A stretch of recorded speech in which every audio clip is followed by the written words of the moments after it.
Hey there, Jacqueline Kozak here. Trying to do a real quick lecture on the CRAAP test. I'm hoping to get this down to about 6 minutes, so let's dig right into it. What the heck is the CRAAP test? The CRAAP test helps you determine whether or not you should use a source in an academic paper, although it's honestly really useful in your real life for determining whether or not you should believe something. So the first question we have to ask ourselves is, when is this written? Is it current? And this is going to vary depending on your field of study. If you are, say, studying history, actually maybe something from 100 years ago is really useful because it's a primary or secondary source that is a reflection of a time you're studying. But if you are saying chemistry, you're probably going to want something really current.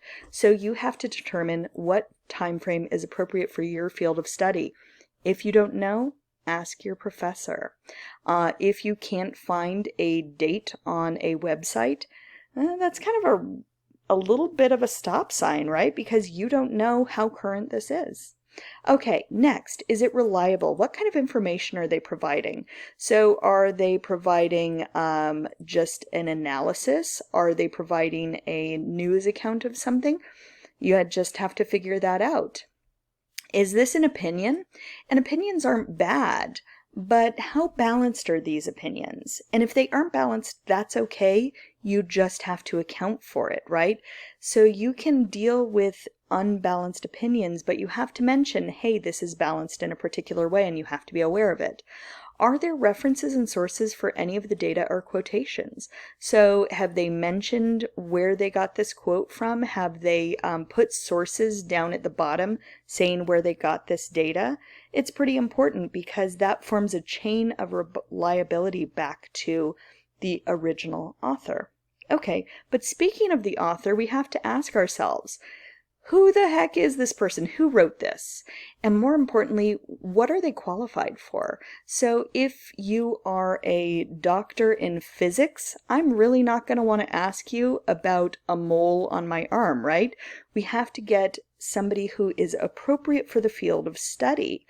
And in academia, we generally want someone who is studying in that same field.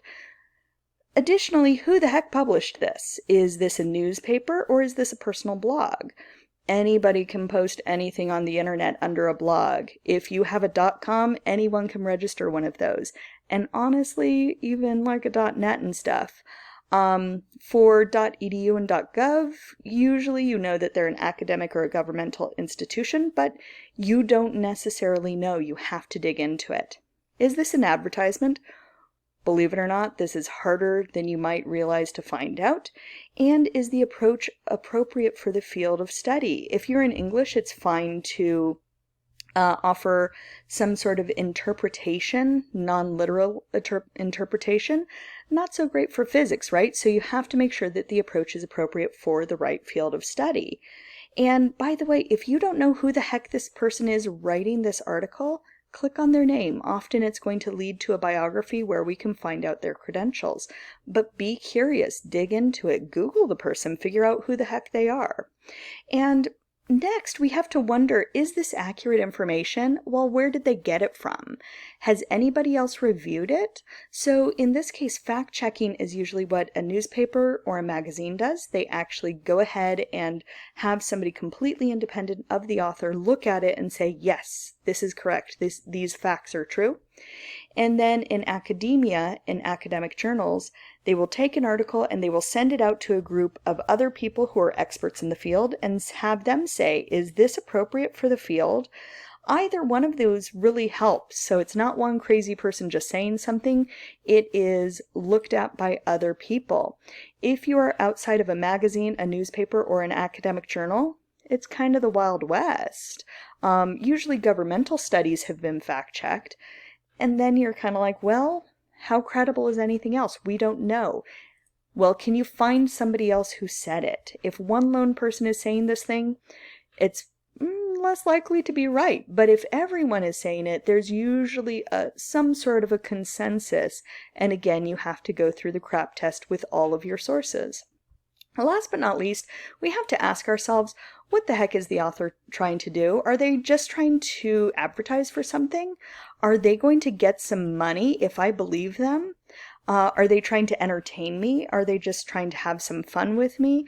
Are they actually trying to give me some information? Well, are they also trying to sell something at the same time? Be dubious. How is your author biased? Here's an important point. Everybody is biased, including algorithms, because people program algorithms, people are biased, and they program their biases into algorithms. So instead of asking yourself, are they biased? You have to ask, in what way are they biased? Because everyone is biased. If you ask me to write something about academia, I'm going to say, hey, education is awesome because I'm an educator, right? So take that into account when you are evaluating a source. In general, the whole point of all this is to be skeptical. Just because it's out there doesn't mean that you should believe it, and you should doubt everything first, subject it to the CRAAP test, and then decide whether or not to use it, and make some conscious decisions. Thanks!